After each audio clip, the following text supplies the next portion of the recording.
There's one time management strategy that successful people use to get ahead, despite having the same 24 hours in a day that you do. What's holding you back isn't that you're different from them, it's that you don't know the strategy they use, or you know it but fail to use it. But don't worry, in this video, I'll reveal the strategy and how to use it effectively so you can get ahead of 90% of people. The strategy is simple. Do important tasks first before you start having fun playing video games or browsing social media. But wait.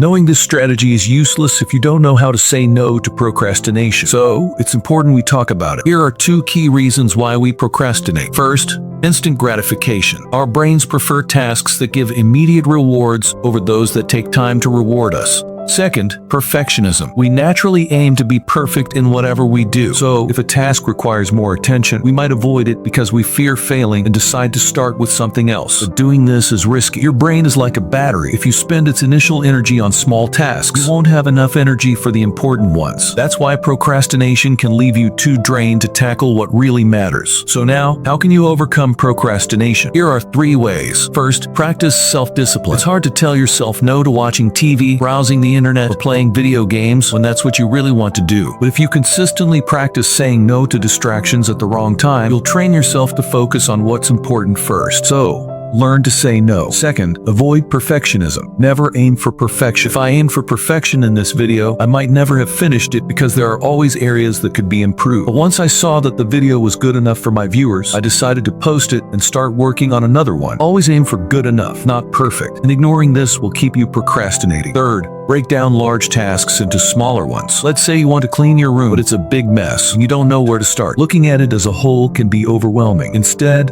break it down into smaller tasks. Task 1, pick up clothes. Task 2, make your bed. Task 3, dust surfaces. Task 4, vacuum the floor. Task 5, organize your desk. Then, focus on one smaller task at a time. This makes complex tasks seem simple, making it easier not to procrastinate. If you implement these 3 strategies, procrastination will never have the power to challenge you. But there's also something else that silently takes up your time. Did you know that a significant portion of your day is spent searching for items you misplaced or sifting through clutter? These small distractions silently consume your time far more than you realize, so it's better to get organized sooner rather than later. Start by getting rid of all the things you don't use so they don't distract you from finding what you use most. You can do this easily by using the 1-year rule, where you ask yourself, have I used this thing in the past 12 months? If not, then you need to get rid of it, because that's a sign that it's not important to you. But what if you still think you might want to use that thing later? If you're unsure, keep it for another 6 months. If you still don't use it, that's a good sign it's not important. By doing this, you'll have an organized environment and can spend all that time you used to waste sifting through clutter on doing what's important. By doing so, you will be able to manage your time wisely and get ahead of 90% of people.